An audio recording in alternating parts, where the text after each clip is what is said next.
Before we start the video, please don't be a baka and subscribe to the channel, and turn on the notification bell. I will assure you your little effort will help me a lot. Now back to the video. The story begins with Ella Walker being led to the gallows to be executed. She is dressed in tattered clothes and looks downcast.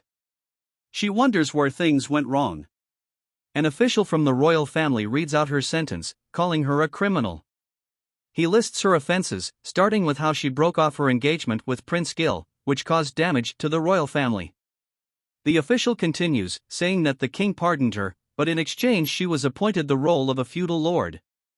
He claims that she abused this position, causing destruction in her entire dominion and leading to a riot. Ella's stepsister, Isabella, listens to this with a mocking smile on her face. Ella thinks that this is all a setup. She claims that when she was given the title of feudal lord, the dominion was already in shambles. She believes that no one would believe her if she tried to explain this now. Ella was deep in thought when a guard shoved her in the back, urging her to work faster. If you want to read this manhwa, you can read it on the sponsor of this video, the mangaexpert.com website. The link will be in the description. Feel free to check it out. Now let's resume the video. She looked up and saw her stepsister, Isabella, and Prince Gil watching her from their seats. Ella remembered how her stepmother had arranged for her to be engaged to Prince Gil 10 years ago. The stepmother had thought that this would strengthen the ties between the royal family and the Walker family. However, when Prince Gil's reputation started to improve, the stepmother changed her mind and decided that Isabella would be a better match for him. The stepmother didn't want Prince Gil to know the truth about her change of heart, so she asked Ella to call off the engagement herself. Ella refused, believing that it was an irresponsible thing to do as the eldest daughter of the Walker family. Ella's stepsister, Isabella, told her that her authority as the older sister was meaningless to them. She then showed Ella who the real head of the household was. The mother-daughter duo made Ella's life miserable. They told her that her room was being renovated and made her stay in the musty attic. They gave her less food than the servants, refused to buy her new dresses, and cut off all outside communications from her. This meant that she could no longer receive letters from her fiancé, Prince Gil. Ella fell into depression because no one rescued her. She thought that if her father knew she would die like this, he would be greatly saddened. This is why she decided to call off her engagement right then. As soon as she did this, she was banished to a faraway kingdom because they no longer had any use for her as the feudal lord of the dominion. Ella was unable to perform her duties efficiently because she was already exhausted physically and mentally from how her stepmother and stepsister treated her. None of this matters now because the townspeople are cheering for her death, especially now that she has reached the gallows and is standing in front of everybody. It was Prince Gil who commenced the execution of Ella Walker, making the people's cheers even louder. Ella thought that it would be nice if she could just go back to that day 10 years ago and do it all over again. If she was given this chance, Ella thought that she would live more freely without worrying about Gil and her family. Just as her head was placed on the guillotine, just as the clock struck 12, Ella thought with tears in her eyes how she would live free as a bird. Just in time for the blade to come into contact with her skin. And then she blinked her eyes open and sat up from bed, pale as snow. She started wondering if all of it was just a bad dream, but it couldn't have been.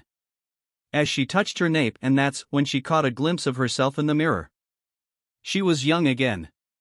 Ella was shocked, then proceeded to open her journal to check the date today and found out that it was the same day before her engagement with Prince Gil was made official. She remembered back then how Isabella and her stepmother told her that they wanted to talk to her about something.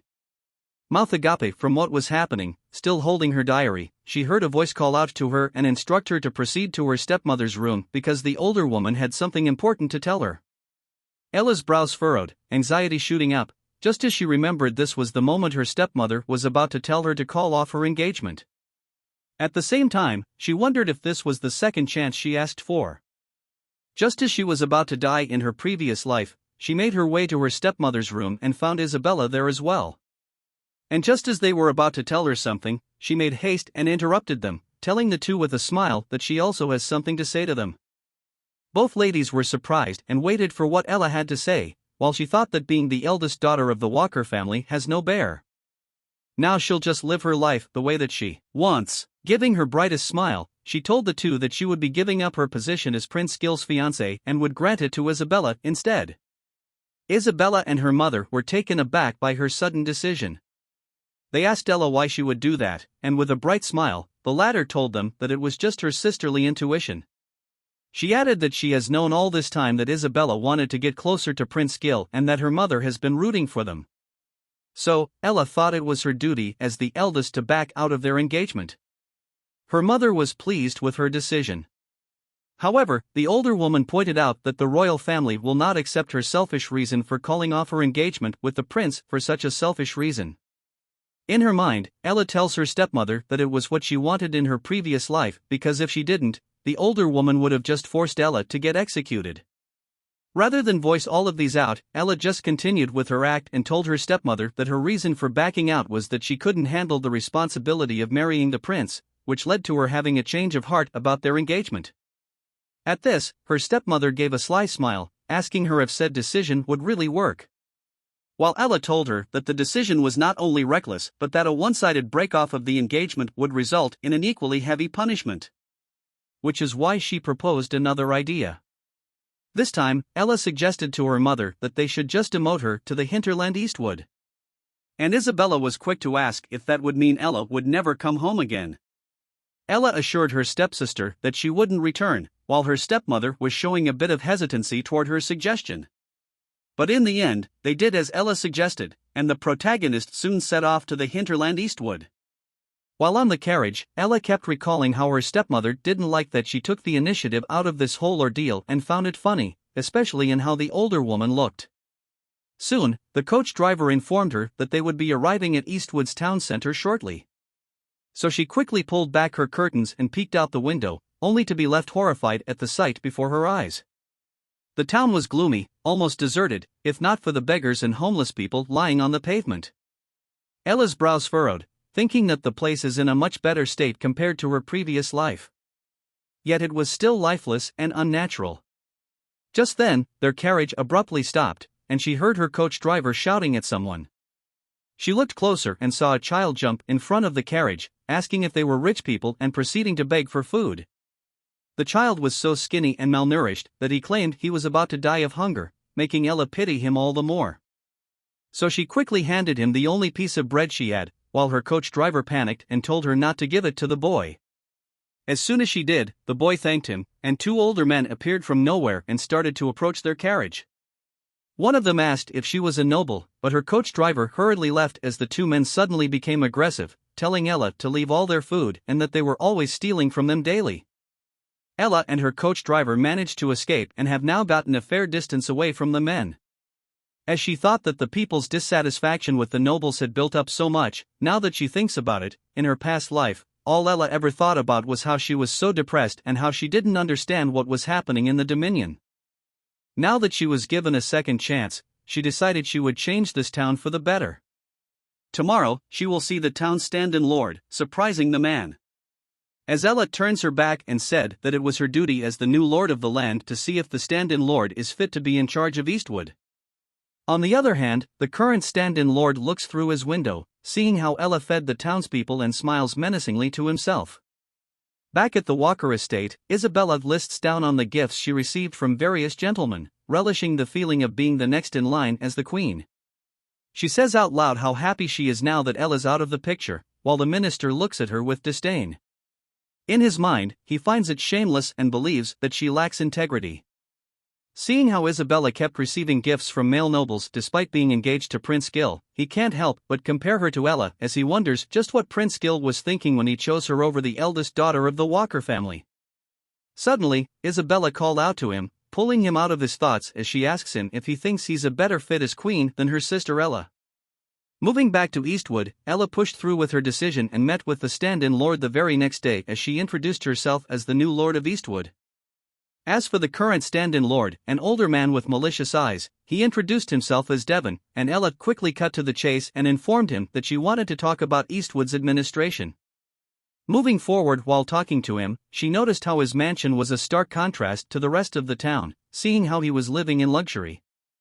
But Ella was forced to return her attention to the older man after the other moved incredibly close to her face as he asked if she really wanted to talk about politics on their first meeting. Then with a sly grin, he told Ella that they should deepen their bond first. But she diverted the topic by mentioning how she noticed the older man's taste for the arts. Devon was pleased, admitting that he had a penchant for it because he was weak to beauty. He even buttered up Ella by saying that no art could match her beauty. However, Ella was all about business and remarked how Devon must have needed a lot of money to collect such extravagant art pieces.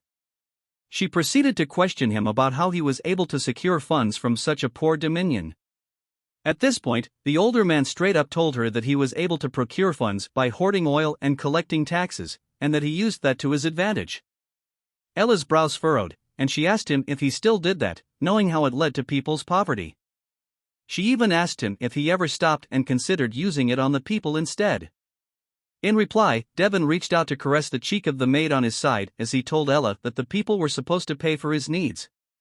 He added that he's allowed to get this much, seeing how he's forced to rule the unruly hinterland, and nonchalantly told Ella that survival of the fittest is the way of the world. Ella could only bite her lip in response, and the older man took joy in seeing her like that, commenting how she even looked more beautiful when she was angry and that she'd come to understand how he felt one day. With their meeting done, Ella thought that the man was set to keep filling his pockets and that there was no hope of reform for him.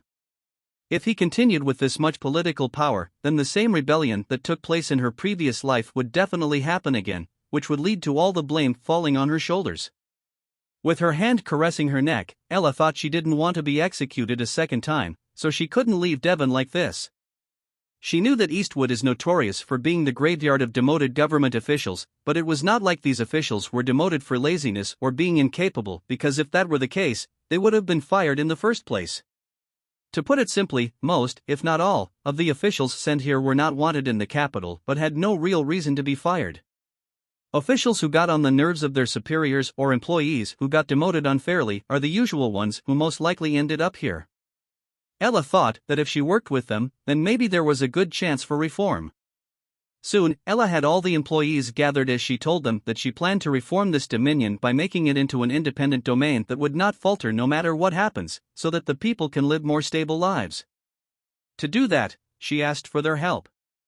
But rather than being met with enthusiasm, the officials remained motionless until one of them spoke up and told her to stop. The said official also assumed that just like every other official in here, Ella must have had an issue at the capital, which is why she was thrown here like the rest of them.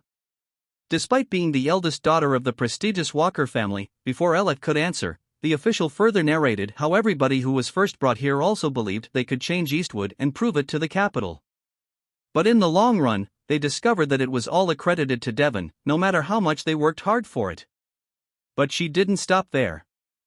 The said official told Ella that she wasn't saying this to put her down but only to suggest that it would be best if she just stayed put and did nothing. In her mind, Ella thought that she got executed back then because she stayed put and didn't do anything. But if she said this out loud to them, it wouldn't go through very well. So instead, she tried a different approach. The eldest Walker asked everyone present just what the state of Eastwood was right now, and some of them answered that it was not the most ideal.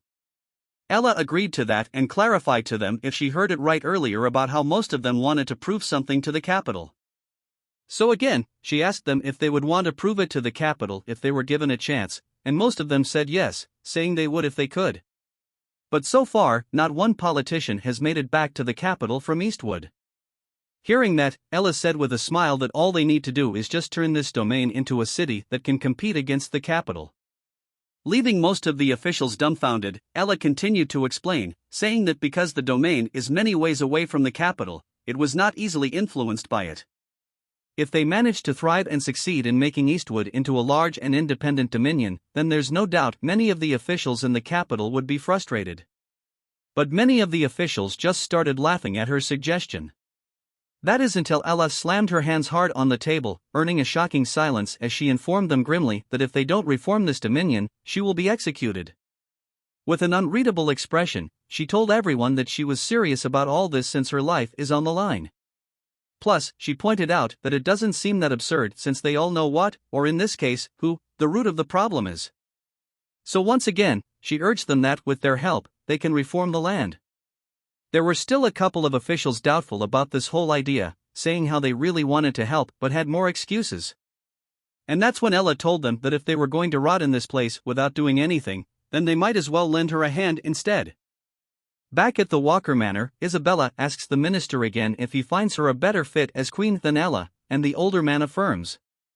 Just then, Isabella procures a document from her belongings, and as the minister starts to pale, the younger Walker daughter tells him that she knows that there's been an assembly opposing her engagement with Prince Gil. She asks if her name written down on the document is an honest stake. But before he could say anything to defend himself, Isabella told him that she hates people who don't do her bidding and that she'd just teach him a lesson about what happens when he opposes the queen. Fortunately for Ella, her words convinced the rest of the officials, so they agreed to help her take down Devon. They were quick to provide her with the necessary information about the corrupt official. And even though she had an idea how bad it was, she didn't expect Eastwood's situation to be that dire because of the information they provided. Ella had a better grasp of the Dominion's current state. For the past few years, the stand-in lord had been exploiting the people for their money by imposing 3 times the normal tax rate. He was able to get away with this crime because he bribed the other nobles in the capital. But Ella couldn't help but wonder where he was able to get funds for the bribery, seeing how Eastwood doesn't have any proper production industries or resources. And that's when she saw in a certain document that her family, the Walkers, is listed as one of the recipients of said bribery. One of the officials helping her asked if she was okay, seeing how Ella started to pale. And she was quick to assure the other that she was feeling fine, even expressing her thanks for helping her out. The official returned her smile, saying this was all for her, while Ella thought that if she removed Devon from his position, Isabel and her stepmother would consider her their enemy. But rather than choose them, she deemed the people of the Dominion more important, and she couldn't bear to fail her other officials. With all the necessary papers at hand, Ella told her fellow official that they could set off for Devon's mansion without a word of warning. She dropped by the older man's mansion, much to the latter's irritation. He made sure Ella knew that he was troubled by how she showed up unannounced and without making any prior appointments. Still, he couldn't help but praise Ella's looks again, apart from pointing out how selfish she was as he asked her if she was ready to have that slow conversation with him. Instead of answering, Ella showed him a piece of paper, which is the list of nobles that he bribed to cover up his illegal tax collections. At this, Devon's brows knitted together as he asked what the meaning of all this was. He was already wondering how she was able to find out all of this in such a short amount of time, but he tried to keep his cool. He tried to brush it off, saying that he was allowed to do as much as a stand-in lord. But Ella only looked at her coldly as she told him that a feudal lord can dismiss a corrupt official and confiscate their assets gained through corruption, as well as purge him. As they dragged him away, Devon started shouting as he told Ella that he has his stepmother Louisa backing him, and if she thinks she could get away with it. But Ella simply affirmed, replying that it was because she was the eldest daughter of the Walker family. Even if she managed to take down Devon, Ella still felt upset because even in this life she was still heavily tied to that family when she'd rather forget about the past. Fast forward to a month since Devon was removed from his position, and one of Ella's officials gave an update on the progress of the domain's administration. The reformation of the tax system and establishment of the militia have begun, though both are still not progressing smoothly. Based on their findings, the administration is set to run smoothly in 3 years. Ella was surprised to hear that the administration could recover in such a short time, considering their current state, as she sang praises to all of the officials. But the other answered that it was actually thanks to Ella that they were able to do so because even if they'd rotted away after being abandoned by the capital, she still believed in them, and her words alone allowed them to be reborn. She was quiet for a moment before giving a beaming smile to one of her officials as she told the other that she was the one who was supposed to be saying that, making her companion a bit confused.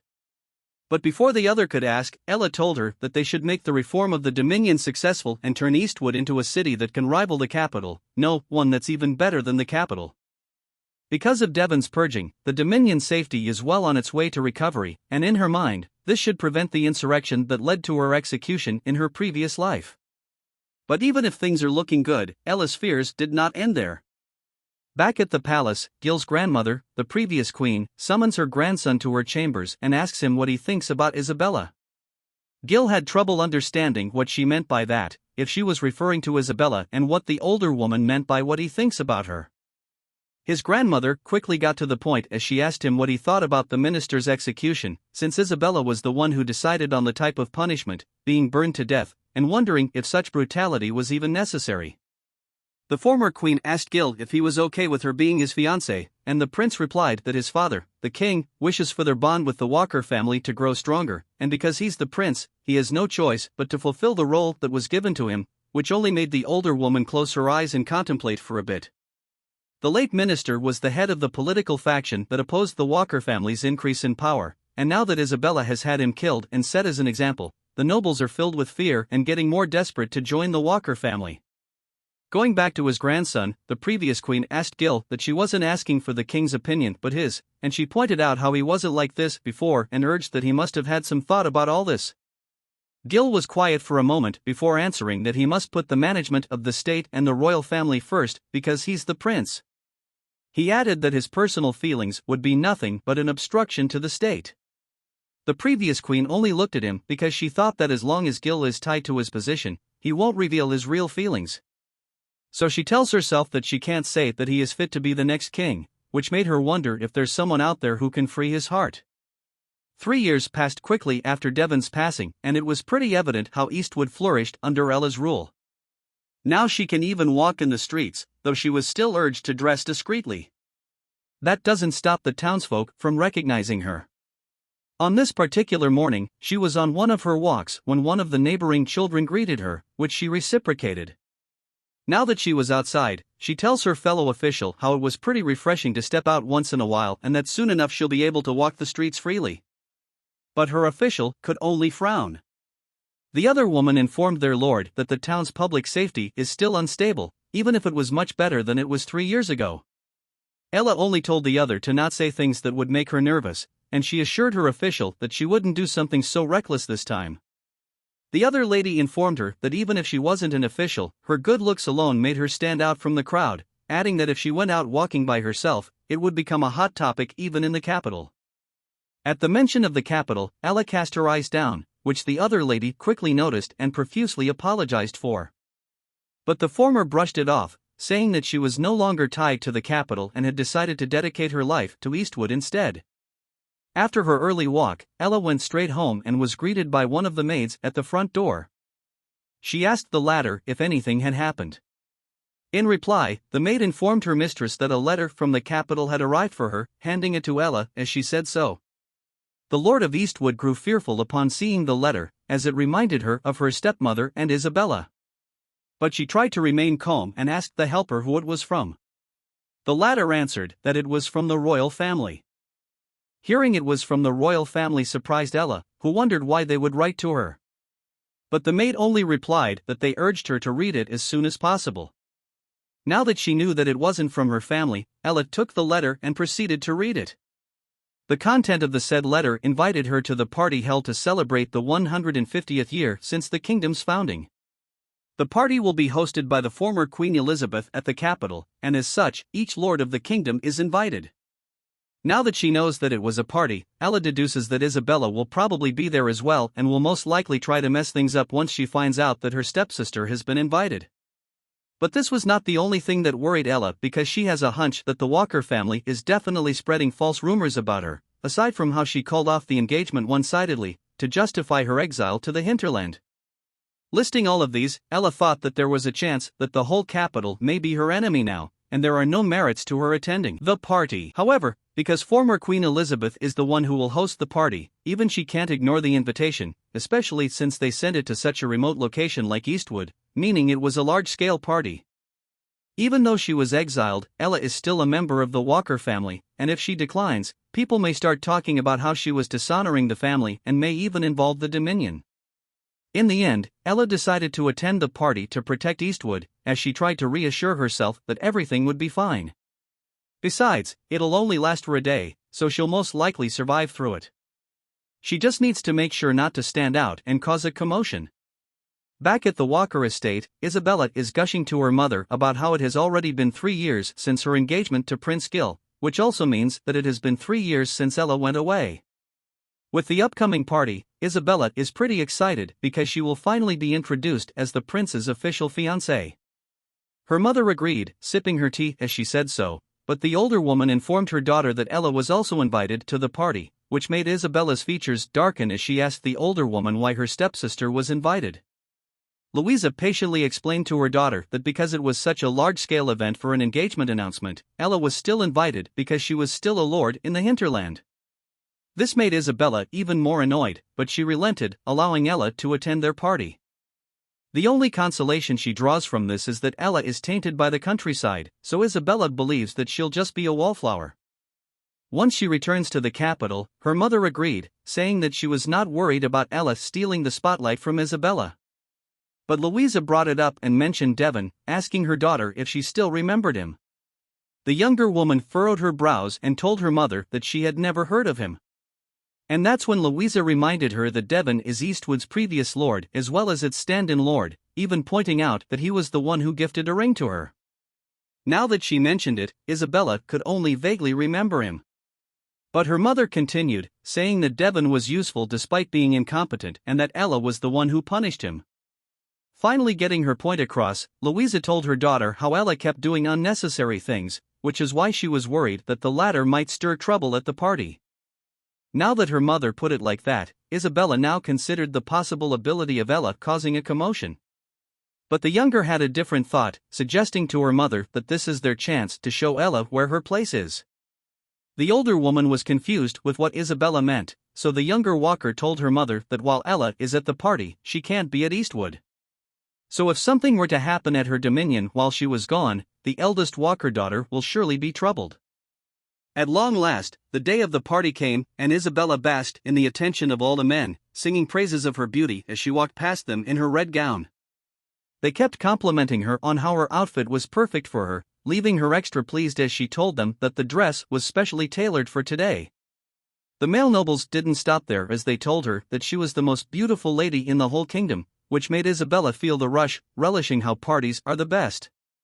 Typically, all these gentlemen were arrogant, but today they're all ready to kiss her feet and will serve as her supporting actors. Just then, one of the officials approached her, asking if she intended to push through with the announcement, and Isabella affirmed that she would. After all, she waited for 3 whole years for this, and there's no better stage to announce the next queen than at the 150th anniversary party of the kingdom's founding, where all the lords are gathered. Today, Isabella made sure that she would be the leading character. On the other side of the room, several male nobles are flocking to a certain lady. One of them is even doing his best to woo her, as he tells her that he'll never forget someone as beautiful as her, while another asks if she comes from a dominion far from the capital. The lady they're trying to woo is none other than Ella, who is quietly standing in the corner in her sky blue dress. Since she didn't want to be rude, she tried her best to humor them, saying that she was from Eastwood. At the mention of her dominion, their eyes widened as they realized that she was the lord of the dominion, the lady who managed to rebuild the hinterland in just 3 years. Ella didn't know how to reply to that, so she just said yes, and for all the more reason, the men fawned over her, and others started to join in the commotion as well. They approached her, surprised that the skilled lord who rebuilt Eastwood was actually a slender beauty, while another commented that she must be Isabella's older sister since her last name is Walker. Once again, Ella could only affirm their comments, but in her mind, she was starting to grow anxious at how the situation turned out, pleading in her mind for the men to just let her quietly be a wallflower. Soon enough, Isabella noticed that crowd of men flocking to one part of the room, and she wondered out loud who was the center of their attention. In her mind, Isabella is starting to get angry since she believes she was supposed to be the main lead today. Back to Ella, the Lord of Eastwood tried to excuse herself, telling the male nobles that she was feeling a bit unwell when Isabella appeared and asked what was happening. As soon as she saw her, Isabella's eyes narrowed instantly once she saw that it was Ella, while her stepsister could only widen her eyes in shock and anxiety.